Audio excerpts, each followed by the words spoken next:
आज आपके लिए कुछ रोचक तथ्यों से भरा हुआ टॉपिक लेके आया हूँ, डीएनए और आरएनए। तो अपन कंटिन्यू करते हैं अपने सेल के पार्ट को डीएनए के साथ। डीएनए, अगर डीएनए की फुल फॉर्म की बात मैं करूँ तो डीएनए की फुल फॉर्म होती है डीऑक्सी राइबो न्यूक्लिक एसिड। अगर मैं खोज की बात करूँ तो डीएनए की खोज करी थी फ्रेडरिक मेशर ने।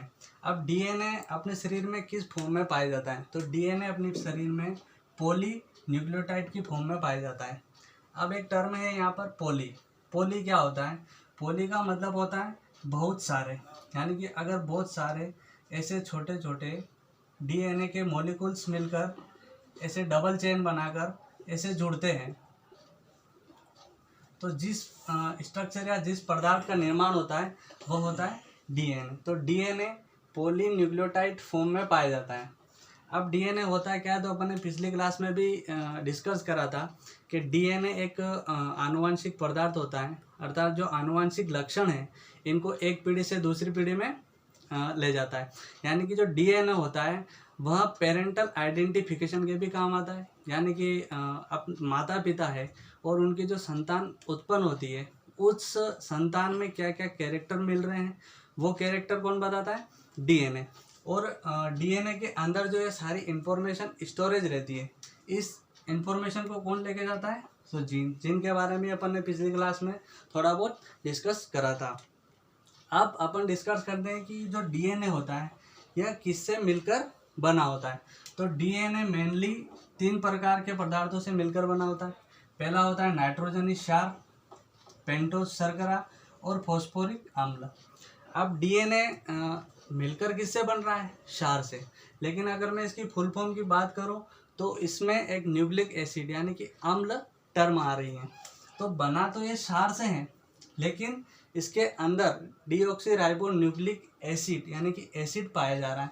तो ये किसके कारण इसकी एसिडिक प्रकृति होती है? तो मैं आपको बताना चाहूँगा कि इसमें जो ये फास्फोरिक अम्ल है, फास्फोरिक अम्ल, यह फास्फोरिक अम्ल इसकी अम्लीय प्रकृति को दर्शाता है। पाया तो क्षार के रूप में जाता है लेकिन अम्लीय प्रकृति कौन दर्शाता है? फास्फोरिक अम्ल। अब डीएनए पूछे कि अपने शरीर में किस फॉर्म में पाए जाते हैं या किस रूप में पाए जाते हैं, तो यह पाए जाते हैं न्यूक्लिक एसिड। ध्यान रखना, न्यूक्लिक अम्ल, न्यूक्लिक अम्ल की फॉर्म में पाए जाते हैं। अब एक और पॉइंट यहाँ पर डिस्कस करते हैं अपन, जीवाणु। जीवाणु जो बैक्टीरिया होते हैं उनका डीएनए किस फॉर्म में होता है? तो उनका डीएनए होता है वृत्ताकार शेप में, यानी कि उसकी जो शेप है, उसका जो आकार है वो कैसा होता है? वृत्ताकार।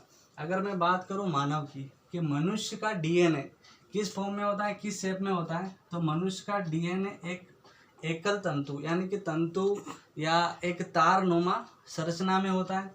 यह तंतु मिलकर एक डबल हेलिक्स फॉर्म का निर्माण करते हैं। जो डबल हेलिक्स जो मॉडल है, यह मॉडल वाटसन एवं क्रिक ने 1953 में दिया था। ये जो 1953 है ये कांस्टेबल में पूछा हुआ क्वेश्चन है। किसमें पूछा हुआ? कांस्टेबल में। अब अपन आपको एक स्ट्रक्चर दिख रही होगी डीएनए की। डीएनए क्या है? एक डबल हेलिक्स मॉडल दिख रहा है आपको और इसके अंदर आपको दिख रहा है कि ATGC। अब ये जो ATGC है ये क्या है? तो ये एक प्रकार के क्या है? नाइट्रोजनी क्षार है। ए से एडिनोसिन, T से थायमिन और G से ग्वानिन और C से साइटोसिन। अब ये जो A और T है आपको दिख रहा होगा कि एक 2 डंडों से जुड़ा हुआ है, GC से 3 डंडों से जुड़ा हुआ है। तो ये क्या है? तो ये एक प्रकार के क्या है? हाइड्रोजन बॉन्ड है। क्या है? एक H बॉन्ड है। अब कभी भी अगर डीएनए या जीन में म्यूटेशन होता है या उत्परिवर्तन होता है तो बिल्कुल, या पिछली बार भी बताया था कि 2 प्रकार से हो सकता है, एक तो आंतरिक होगा, एक बाह्य होगा। आंतरिक में क्या हो सकता है? टेम्परेचर भी हो सकता है। हाँ बिल्कुल, तापमान बढ़ने पर गुणसूत्र प्रभावित होते हैं। और अपन ने पढ़ा था पिछली क्लास में कि गुणसूत्र किससे मिलकर बने होते हैं? डीएनए और हिस्टोन प्रोटीन से। तो तापमान बढ़ने पर जो ये एच बंध है, यह सहसंयोजी बंध कोवेलेंट बॉन्ड होता है, यह आसानी से क्या होता है? ब्रेक हो जाता है। क्या होता है? टूट जाता है अधिक तापमान पर। तो ये जो बंध है ये द्विबंधित हाइड्रोजन बंध है या त्रिबंधित हाइड्रोजन बंध है। अब अगर मैं बात करूं कि ए और जी है, इसको अपन संयुक्त रूप से प्यूरिन कहते हैं, यानी कि एडेनिन और ग्वानिन को क्या कहते हैं, प्यूरिन कहते हैं। थायमिन और साइटोसिन को क्या कहते हैं, पायरामिडिन कहते हैं। अब अगर अपन इसमें और डिस्कस करना चाहें कि भाई डीएनए वास्तव में यूज़ कहाँ आता है, तो डीएनए का अगर दो यूज़ में बताना चाहूँ, एक तो है पेरेंटल आइडेंटिफिकेशन में, ठीक है, दूसरा डीएनए फिंगरप्रिंट में। अगर आपने देखा होगा कहीं पे चोरी हो जाती है, मर्डर हो जाता है, तो वहाँ पर भी फॉरेंसिक टीम के द्वारा डीएनए फिंगरप्रिंटिंग की जांच की जाती है और पता लगाया जाता है कि वास्तव में इस मैटर में ये सम्मिलित है या नहीं। अब बात आती है कि क्या जो भी प्राणी हैं या जो मानव है, क्या इनके डीएनए सबके एक समान हो सकते हैं? नहीं, डीएनए बिल्कुल एक समान नहीं हो सकते। बस एक ही कंडीशन में डीएनए समान हो सकता है, वो कंडीशन है होमोलोगस ट्विंस। जो होमोलोगस ट्विंस होते हैं उनके डीएनए क्या होते हैं, समान होते हैं, ठीक है। अब अगर मैं आपको आपसे एक क्वेश्चन करूं कि भाई आपने दो टर्म सुनी होगी, न्यूक्लियोसाइड और न्यूक्लियोटाइड। अगर आपके पास ऐसा क्वेश्चन आ जाए कि आपने डीएनए की जांच करवाई है, आपके डीएनए की रिपोर्ट आई और डॉक्टर ने बोला कि भाई आपके डीएनए में ओनली नाइट्रोजन क्षार और पेंटोज शर्करा है, तो आपसे क्वेश्चन पूछ लिया जाता है तो बताओ आपका डीएनए किस प्रकार का है। तो वहाँ पर आपको ऑप्शन मिल जाएंगे, न्यूक्लियोटाइड है या न्यूक्लियोसाइड है या कह नहीं सकते, तो ऐसे क्वेश्चन आपको मिल सकते हैं। तो मैं बताना चाहूँगा कि अगर डीएनए के अंदर नाइट्रोजनी क्षार और पेंटोज शर्करा दोनों हैं, तो इस प्रकार के डीएनए को अपन क्या कहते थे, न्यूक्लियोसाइड। ध्यान रखना, ये दोनों अगर डीएनए में उपस्थित है, केवल ये दोनों नाइट्रोजनी क्षार और पेंटोज शर्करा, तो वो कहलाएगा न्यूक्लियोसाइड। अगर डीएनए के अंदर नाइट्रोजनी क्षारक, पेंटोज शर्करा और फास्फोरिक अम्ल तीनों ही उपस्थित हैं, तो वह डीएनए क्या कहलाएगा, डीएनए का रूप कौन सा कहलाएगा, न्यूक्लियोटाइड। तो ये टर्म भी एसएससी की फेवरेट है। एसएससी में इनसे बहुत ही क्वेश्चन बनते हैं कि भाई न्यूक्लियोटाइड डीएनए और न्यूक्लियोसाइड डीएनए क्या होता है। अब अगर अपन बात करें कि मानव शरीर के अलावा डीएनए कहाँ पाया जाता है, तो डीएनए एक तो केंद्रक में पाया जाता है, अपन ने पढ़ा था। इसके अलावा डीएनए माइटोकॉन्ड्रिया और हरित लवक, इन दोनों में भी पाया जा सकता है, ठीक है। अब अगर अपन बात करें क्या अपन डीएनए से डीएनए बना सकते हैं, यानी कि डीएनए का डुप्लीकेट बना सकते हैं, तो हाँ, डीएनए से डीएनए भी बन सकता है, डीएनए से प्रोटीन भी बन सकता है, डीएनए से आरएनए भी बन सकता है। तो अपन ये डिस्कस कर देंगे कैसे। अब अगर मान लो कि आपके डीएनए में कुछ डैमेज हो गया, यहाँ का डीएनए मान लो क्या हो गया, डैमेज हो गया। अब आपको इसी हुबहू यानी कि ऐसे ही प्रकार का डीएनए बनवाना है, तो डीएनए से डीएनए बनाया जा सकता है। यानी कि जब डीएनए से डीएनए बन रहा है तो इस प्रक्रिया को बोलते हैं रिप्लिकेशन या डुप्लीकेशन, या हिंदी में इसको बोलेंगे प्रतिकर्तन या प्रतिलिपि। डुप्लीकेशन का मतलब होता है डुप्लीकेट बनाना। तो यहाँ से डीएनए बनाकर यहाँ पर इस पार्ट को क्या करा जा सकता है, रिप्लेस करा जा सकता है। यानी कि जो ये पार्ट डैमेज हुआ था, इस पार्ट को रिप्लिकेशन की प्रोसेस के द्वारा डीएनए बनाकर यहाँ पर प्रतिस्थापित किया जा सकता है। क्या डीएनए से आरएनए भी बन सकता है? हाँ, डीएनए से आरएनए बन सकता है। और ये जो प्रोसेस होती है डीएनए से आरएनए बनने की, इसको बोलते हैं ट्रांसक्रिप्शन, ठीक है। क्या आरएनए से डीएनए भी बन सकता है? हाँ, आरएनए से डीएनए भी बन सकता है। यानी कि जब डीएनए से आरएनए बन रहा है और आरएनए से क्या बन रहा है, डीएनए बन रहा है, मतलब ये प्रक्रिया क्या हो रही है, रिवर्स। इसलिए इसको अपन बोल देंगे रिवर्स ट्रांसक्रिप्शन, ठीक है। अब एमआरएनए, आरएनए का भी कौन सा पार्ट, आरएनए अपन आगे पढ़ेंगे, 3 प्रकार के होते हैं, आरआरएनए, एमआरएनए और टीआरएनए। तो एमआरएनए से अगर अपने को प्रोटीन बनाना है तो ये जो प्रोसेस है वो कहलाएगी ट्रांसलेशन। अब मैं आपसे एक क्वेश्चन पूछता हूँ, आपको कमेंट बॉक्स में बताना है कि जो डीएनए से अगर अपने को प्रोटीन बनाता है, क्योंकि अपन सारी प्रोसेस डीएनए से डीएनए से अपन आरएनए बना लिया। अब आरएनए से अगर मुझे सीधा प्रोटीन बनाना है या डीएनए से मुझे सीधा प्रोटीन बनाना है तो मैं कैसे बनाऊंगा, तो उस प्रोसेस को अपन क्या कहते हैं आपको कमेंट बॉक्स में बताना है। तो ये जो सामान्य जानकारी थी वो डीएनए के बारे में थी। अब अपन एक छोटा सा टॉपिक और है आरएनए, वो डिस्कस कर लेते हैं। अब अपन देखते हैं आरएनए के बारे में।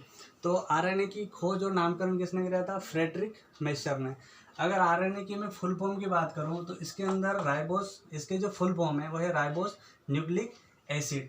अब अगर मैं बात करूं कि डीएनए में किस प्रकार की शर्करा पाई जाती है, तो वहाँ पे पाई जाती है, ध्यान रखना, डीऑक्सी, डीएनए की बात कर रहा हूँ, डीऑक्सी राइबोस शर्करा। अगर मैं आरएनए की बात करूं तो आरएनए में कौन सी पाई जाती है?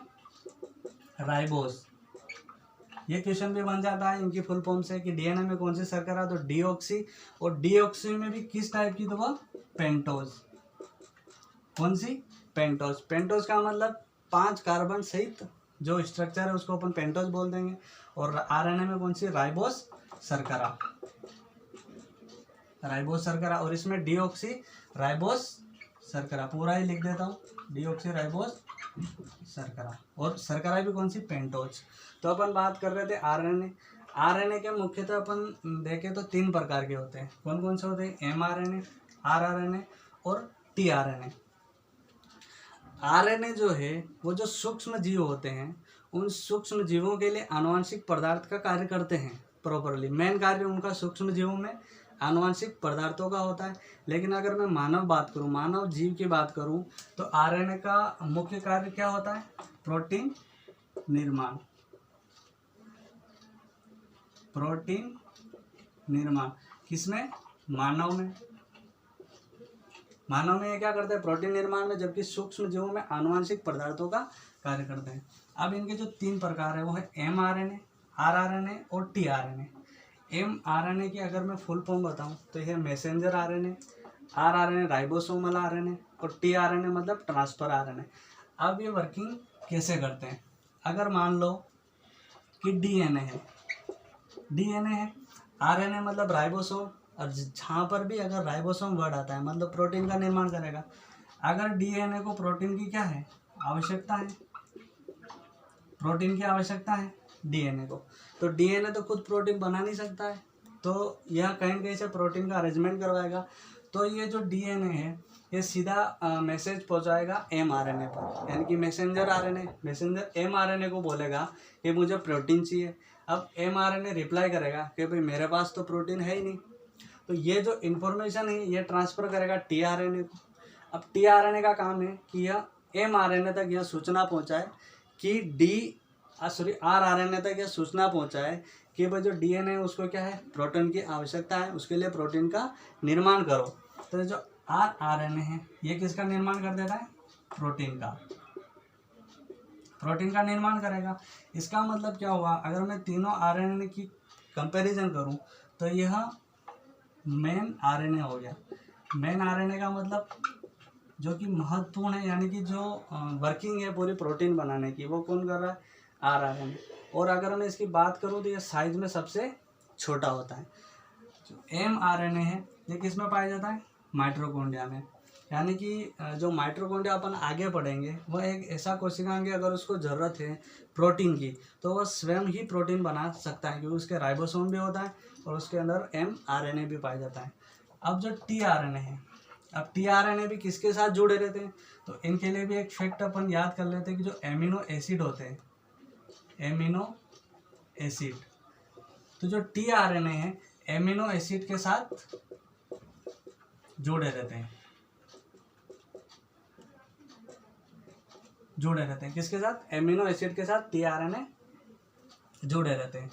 अब अगर अपन बात करें कि जो आरएनए है या डीएनए है, यह वास्तव में आनुवंशिक पदार्थों को ट्रांसफ़र करने में या सूचना को ट्रांसफ़र करने में दोनों का योगदान रहता है, तो हाँ रहता है। लेकिन अगर अपन बात करें कि मेनली किसका योगदान रहता है तो डीएनए का रहता है। लेकिन जो सूक्ष्म जीव हैं उनमें मेनली किनका रहता है? आरएनए का। अब अगर मैं बात करूँ कि डीएनए और आरएनए में मेन अंतर क्या होता है, कैसे अपन उनमें अंतर डिफाइन कर सकते हैं, तो अपन ने पहले वहाँ पर पढ़ा था। तो मैं यहाँ लिखता हूँ डीएनए और अगर मैं लिखूँ यहाँ पर आरएनए, तो डीएनए और आरएनए में जो मुख्य अंतर होता है वो नाइट्रोजनिक क्षार का होता है। अपन ने देखा था डीएनए में एक थायमिन नाम की नाइट्रोजनिक क्षार पाई जाती है, लेकिन आरएनए में थायमिन के स्थान पर यूरेसिल पाया जाता है। क्या पाया जाता है? यूरेसिल, यानी कि यू, यानी कि वहाँ पर डीएनए में थायमिन था लेकिन यहाँ पर यूरेसिल था, यानी कि वहाँ पर ए द्विबंधित टी था तो यहाँ पर ए द्विबंधित यू हो जाएगा। ये मेन डिफरेंस पाया जाता है। डीएनए भी एक द्विकुंडलित संरचना होती है। अब जो नेक्स्ट टॉपिक रहेगा अपना, वह टॉपिक रहेगा जो कोशिका के जो सेल प्रोडक्ट बचे हुए हैं, बाकी राइबोसोम, माइटोकॉन्ड्रिया हो गया, अंतःप्रद्रव्य जालिका हो गई, गोल्जी बॉडी हो गई, तो वो नेक्स्ट वीडियो में एक साथ मैं आपके पास लेके आ जाऊंगा। इससे पहले मैं आपसे एक क्वेश्चन पूछता हूँ। डीएनए अपन ने पढ़ा, कैसे नाइट्रोजनिक क्षार जुड़े रहते हैं ये भी अपन ने बताया। अब उससे क्वेश्चन बनता है जो कि टेक्निकली टर्म में मैं आपसे पूछता हूँ, उसका जवाब आपको कमेंट बॉक्स में देना है। कि मैंने आपको बताया था कि ए हमेशा टी के साथ जुड़ा रहता है, और ये किस में रहता है? तो मॉलिक्यूल्स में रहते हैं। मॉलिक्यूल से तो ये नाइट्रोजनिक क्षार मिले रहते हैं। तो अगर ये दोनों जुड़े हुए हैं तो इन दोनों की क्वांटिटी क्या होगी? लगभग सेम ही होगी मॉलिक्यूल्स की, ऐसा कह सकते हैं। तो अगर मैं आपसे पूछूं कि डीएनए के अंदर, डीएनए में अगर 10% क्या है? जी है, और जी क्या है? ग्वानिन है। तो मैं पूछना चाहता हूँ आपसे कि जो टी है, यानी कि टी हो सकता है,